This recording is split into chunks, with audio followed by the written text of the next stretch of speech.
Bonjour à toutes et à tous. Nous allons voir aujourd'hui comment créer des activités sur la plateforme espace10.net, plateforme que nous allons utiliser pour nos formations d'enseignement à distance et nos formations en Blended Learning. Alors, lorsque vous arrivez sur votre espace, vous avez déjà des modules qui ont été créés. Nous allons aller sur l'un d'entre eux. Nous allons aller en haut à droite et nous allons cliquer sur activer le mode édition. Et comme vous pouvez le voir ici, l'apparence a changé. J'ai des éléments supplémentaires qui ont été intégrés. Je vais d'abord pouvoir commencer par modifier le nom de mes sections. Pour ce faire, je vais cliquer sur le petit onglet ici et je vais taper séance 1. Pour terminer, que ce soit plus rapide, on appuie sur Entrée. Et ici, ma séance 1 a été créée. Je vais ajouter une activité ou une ressource. Pour ce faire, je vais d'abord télécharger un devoir, une page, un fichier ou quelque chose. Pour ma part, ce sera un fichier.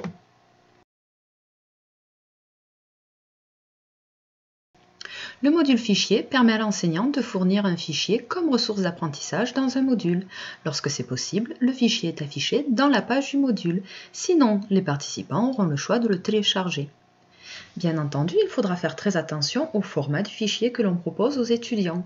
La plupart du temps, je vous conseillerais de faire un fichier au format PDF de sorte qu'il puisse être ouvert par la plupart des gens. Donc, je vais ajouter.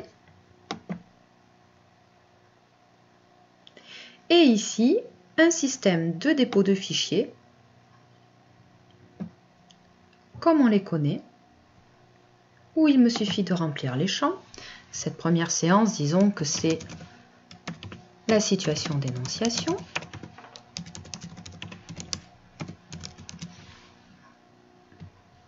Je peux rajouter une description de ce qu'est cette leçon. Donc, leçon sur la situation d'énonciation. J'ai la possibilité ou non d'afficher cette ressource, cette explication, cette description directement sur la page. Et lorsque vous avez un doute, n'hésitez pas à aller passer votre souris sur les petits points d'interrogation. Généralement, Moodle vous rappelle certains éléments qui peuvent être très intéressants. Ici, c'est une aide sur afficher la description sur la page. Si ce réglage est activé, la description ci-dessus sera affichée sur la page du module, juste au-dessous du lien vers l'activité ou la ressource. Je vais télécharger mon fichier. Je peux soit ajouter un fichier, soit carrément créer un dossier. Je n'ai qu'un seul fichier à télécharger. Je vais donc parcourir et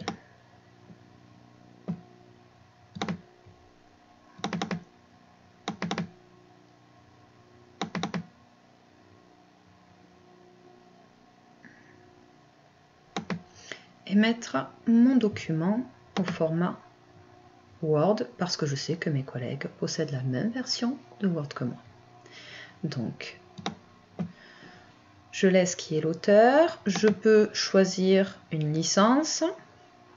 Personnellement, j'utilise toujours pas d'utilisation commerciale et je dépose le fichier. Vous voyez, il apparaît ici. Lorsque j'ai terminé, je peux régler l'apparence, c'est-à-dire est-ce que l'affichage va être automatique, est-ce qu'il va être intégré à la plateforme, est-ce que je vais forcer le téléchargement ou est-ce que je vais l'ouvrir dans une fenêtre surgissante. Je peux également modifier les réglages courants. Est-ce que je vais l'afficher sur la page de cours? Je peux rajouter des restrictions, nous verrons ça plus tard. L'achèvement de l'activité peut être soit pas affichée, soit elle peut être marquée manuellement, et dans ce cas-là, les étudiants auront à cliquer sur le petit carré, soit je peux dire que l'activité est marquée comme terminée lorsque les étudiants auront affiché cette activité et je peux donner une date pour la fin de l'achèvement de cette activité. Pour ce qui est des tags et des compétences, nous verrons plus tard. Je fais enregistrer et revenir au module. Comme vous pouvez le voir ici, j'ai leçon sur la situation d'énonciation et la situation d'énonciation qui apparaissent. Je peux modifier ceci. Retourner sur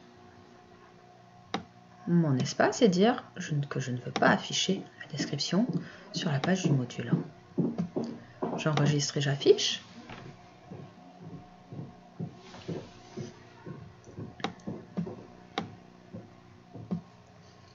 C'est bon, tout s'est bien passé. Et là, comme vous pouvez le voir, la description n'apparaît plus. Je vous conseille bien évidemment d'afficher toujours des descriptions claires et précises qui utilisent les bons éléments de vocabulaire, le bon lexique, pour que vos apprenants sachent exactement ce qu'ils vont devoir faire de chacun des documents, de chacune des activités. Vous leur rappelez quelle est l'activité, à quoi sert le document et si c'est obligatoire ou facultatif. Chacune de vos activités, chacun de vos dépôts devra être extrêmement bien détaillé et précisé de sorte que vos apprenants ne soient pas perdus. Ajouter un document est assez simple. Nous pouvons également ajouter d'autres formes de ressources. Vous avez les dossiers, les pages et les URL. Pour ce qui est des URL, je vous conseille de toujours rajouter un élément dans Apparence, Affichage, dans une fenêtre surgissante, de sorte que votre apprenant ne sorte pas de la plateforme en allant sur une autre page. Ensuite, les réglages courants, je vous laisserai les parcourir. Ils sont plus ou moins pareils que pour le dépôt des fichiers. Hop là, je vais faire annuler, j'ai pas besoin de la mettre. Il y a certains éléments, bien entendu, qui ne vous seront pas très utiles. Voilà pour ce qui était de mettre des ressources. Vous pouvez bien entendu rajouter des éléments comme des dossiers, mettre des livres, tout un tas de ressources qui vont constituer votre cours ou des éléments annexes. Vous pouvez taper directement votre cours dans une page, mais ceci n'est pas très ergonomique parce que cela ne va pas permettre vraiment de pouvoir télécharger comme il faut le document. Par contre, vous allez avoir la possibilité d'intégrer des éléments externes comme des vidéos, des fichiers intégrés et également des liens, tout un tas de choses qui pourraient augmenter, agrémenter votre formation. Voilà pour ce qui est du téléchargement de ressources. On verra un petit peu plus tard la création des activités. Allez, bon courage!